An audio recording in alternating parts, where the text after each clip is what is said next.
যে বিয়েটা হয়েছিল দ্বারকার রাজপ্রাসাদে, এ জগতের বিশ্ব ব্রহ্মাণ্ডের সব থেকে বড় বিয়ে, গণবিয়ে। মানে অনেক জায়গায় গণবিয়ে হয়, মানে ছেলে ওই মেয়ের অভিভাবকরা মেয়ে বিয়ে দিতে পারছেন না, তাই ওরকম সরকারিভাবে উদ্যোগ নেয়, অথবা এলাকার যারা জনসেবা করে, যারা সমাজসেবী যারা, তারা উদ্যোগ নেয় যে ঠিক আছে, যেসব অভিভাবকরা মেয়ে বিয়ে দিতে পারছেন না সেই মেয়েগুলোর আমরা বিয়ে দিয়ে দেবো। তো এরকম 20-50টা মেয়ে জোগাড় করে যাদের অভিভাবকরা বিয়ে দিতে পারছে না। আবার কিছু সেই রকম উদার মনের কিছু ছেলে জোগাড় করে সেখানে বিয়ে হয়। তো হয়তো 50টা ছেলের সাথে 50টা মেয়ের বিয়ে হবে, এগুলো গণবিবাহ বলে। তো বিশ্ব ব্রহ্মাণ্ডের সব থেকে বড় গণবিবাহ হয়েছিল দ্বারকার রাজপ্রাসাদে। কেন না, ভগবান শ্রীকৃষ্ণের সাথে বিয়ে হয়েছিল 16,100 জন। 100 জন রাজকন্যার বিয়ে হয়েছিল, 16,100। বলে এতগুলো বিয়ে একসাথে হয়েছে? বলে হ্যাঁ, একই দিনে একই সময়। কেন বিয়ে হলো না, এই 16,100 রাজকন্যা এদেরকে অ্যারেস্ট করে রেখেছিল, এদেরকে বন্দি করে রেখেছিল নরকাসুর।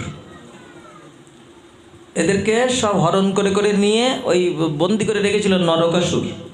তো ভগবান শ্রীকৃষ্ণ জানতে পেরে ওই নরকাসুরকে বধ করলেন, ভূমিপুত্র নরকাসুর তাকে বধ করলেন। বধ করে ওই মেয়েগুলোকে বলছেন, যাও তোমরা এবার যাচ্ছে চলে যাও। তখন তারা বলছে যে কৃষ্ণ, তুমি যে আমাদের মুক্ত করে দিলে, আমরা এতদিন বন্দী হয়েছিলাম এই অসুরের রাজপ্রাসাদে, বন্দিশালায়, কারাগারে। তো তুমি যে আমাদের মুক্ত করে দিলে, এখন কোনো ছেলে কি আমাদেরকে বিয়ে করবে?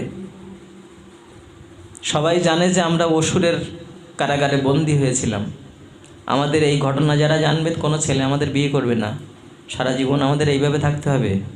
তাহলে আমাদের উপায় কি হবে?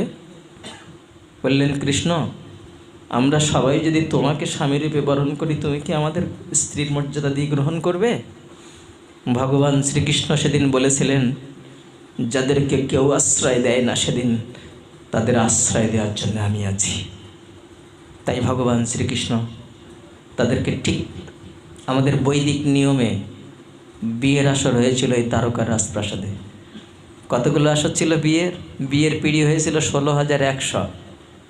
16,100 জায়গায় পুরোহিত ঠাকুর ছিল, 16,100 জন কনে ছিল সেখানে, কনে, বিয়ের কনে ছিল 16,100, আর বর ছিল মাত্র একজন। কিন্তু একই সময় বিয়ে হয়েছিল, একই লগ্নে বিয়ে হয়েছিল। যখন বিয়ে হয়েছিল তখন প্রত্যেকটা আসনে একই বর, ওই 16,100 বর একই সময়ে ছিল।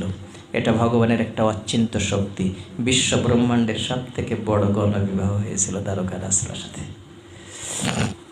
তো এই ভগবান শ্রী গোবিন্দের ওই যে 16,100 জন রাজমহিষী, আর 8 জন ছিল অতিরিক্ত। সেই 8 জনের মধ্যে হচ্ছে রুক্মিণী একজন, রুক্মিণী, সত্যভামা, কালিন্দী, নাগ্নজিতি, জাম্ববতী, এরা হচ্ছে 8 জনের মধ্যে।